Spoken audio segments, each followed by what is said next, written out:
আমি প্রতিদিন হচ্ছে এখন বিকেলবেলা বা সন্ধ্যার পরে সারাদিনের কাজ শেষ করে এই তাইকোহি শপিং মলটাতে আসি এবং জাস্ট দেখতে থাকি, সাইলেন্টলি জাস্ট অবজার্ভ করতে থাকি ডিজাইনগুলো, ব্র্যান্ডগুলো।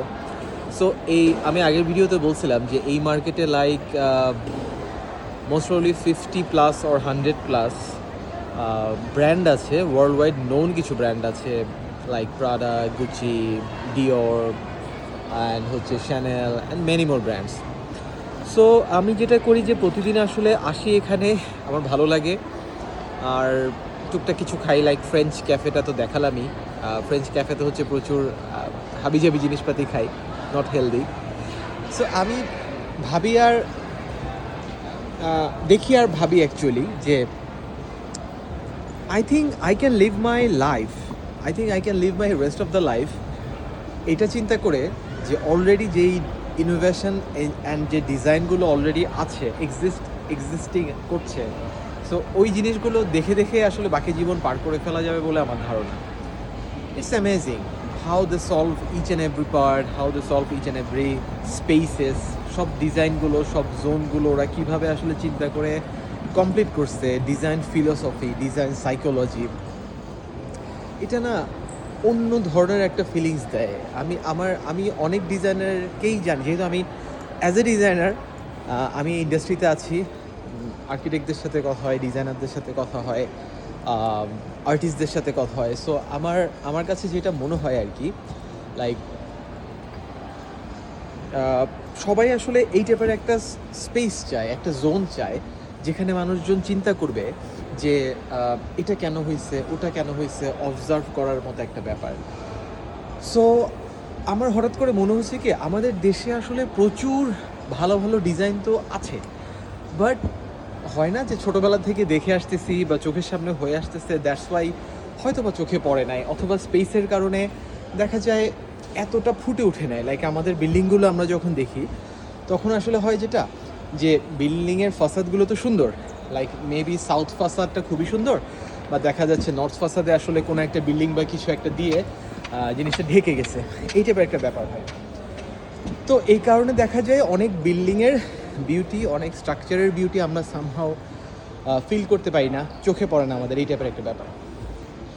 সো আমি ভাবতেছিলাম যে দেশে যাওয়ার পরে লাইক দিস ওয়ান, এটা ওই যে রোপ যে দেয় মাঝে ব্যারিয়ার হিসাবে, সেটার জন্য ইচ অ্যান্ড এভরি ডিজাইনের একটা পার্সপেক্টিভ আছে। সবগুলো ডিজাইন এমনি এমনি করে নাই, কোনো না কোনো একটা কারণে আসলে করা হয়েছে, এবং it's looking very amazing. So আমি দেশে যাওয়ার পর ভাবতেছিলাম যে আমাদের দেশের স্ট্রাকচারগুলো নিয়ে এবং ডিজাইনগুলো নিয়ে চিন্তা ভাবনা করে দেখব, বোঝার চেষ্টা করব কোনটা কেন হয়েছে অ্যান্ড সামথিং। তো চায়না ট্যুরটা আমাকে একটা ভালো জিনিস আসলে শেখাইছে, অবজার্ভ করাটা।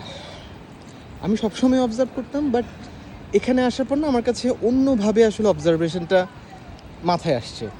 লাইক আমরা যদি কন্টিনিউয়াস আমাদের আশেপাশে তাকাতে থাকি, তাহলে প্রচুর ভালো ডিজাইন আসলে দেখা যায়, প্রচুর ভালো ফিলোসফি দেখা যায়, প্রচুর ভালো সাইট দেখা যায়, যেগুলো আসলে আমাদেরকে বুঝতে শেখায় অ্যান্ড রিয়েলাইজেশন দেয় যে আমাদের আশেপাশের জায়গাটা ওর পরিবেশটা কি করলে সুন্দর হতো, কি করলে আসলে বাজে হয়ে যাচ্ছে, সামথিং লাইক দিস।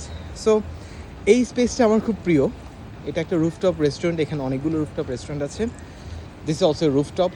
সো আজকে বৃষ্টি হচ্ছে, আমি ঠিক জানি না আমি কতক্ষণ এখানে বসে থাকতে পারবো, but it's very beautiful. So আমি কিছুক্ষণ এখানে বসবো কোনো একটা শেড দেখে। এবং বাই দ্য ওয়ে, এখানে ন্যাচারালভাবে এত বড় বড় গাছ আছে এই রুফটপের উপরেই। সো আমি জাস্ট লাইক এখন বৃষ্টির মধ্যেই দাঁড়ায় আছি, কিন্তু গাছগুলো এমনভাবে ডিজাইন করা যে গাছের বুশের কারণে বৃষ্টিগুলো আসলে ঠিক মতো পড়ছে না নিচে আর কি। সো একটা শেডের মতো পাওয়া যাচ্ছে ফর সানশেড অলসো দিনের বেলায়, এবং রাতের বেলায় হচ্ছে বা যে কোনো সময় বৃষ্টির জন্য আসলে একটা শেল্টার পাওয়া যাচ্ছে আর কি। সো ডেফিনেটলি এগুলো কিন্তু এমনি এমনি হয়নি। এই জায়গায় এই গাছ বসানোর পেছনে যে ফিলোসফি, ডিজাইন আইডিয়া, থট, এটা কিন্তু প্রি প্ল্যান্ড। সো আমাদের দেশেও আছে, বাইরে তো আছেই। সো আমি জাস্ট ভাবছি যে এখন থেকে শুরু করে আমি কন্টিনিউয়াস হচ্ছে ডিজাইনগুলো এক্সপ্লোর করার ট্রাই করব, যে কোন ডিজাইন কেমন, কোন ডিজাইন কী পারপাসে ইউজ হয়েছে। অনেক সময় আমার মতোই আমাদের দেশে অনেকে হয়তো আছে, ইভেন যারা ডিজাইন সেক্টরেও হয়তো নাই, তারা হয়তো বা অনেক সুন্দর স্ট্রাকচার, অনেক অনেক বিউটি, অনেক ইন্টেরিয়র ডিজাইন, অনেক আর্কিটেকচার হয়তো বা মিস করে যাচ্ছেন যে আসলে স্ট্রাকচারগুলো কতটা beautiful. So I am thinking of making a series যেখানে অ্যাকচুয়ালি এক্সপ্লেনেশনগুলো থাকবে অ্যান্ড ফিলোসফিগুলো থাকবে as a public, as an user. আমি এক্সপ্লেন করার ট্রাই করব কোন স্ট্রাকচার বা কোন জিনিসটা আমাদেরকে আসলে কীভাবে হেল্প করে।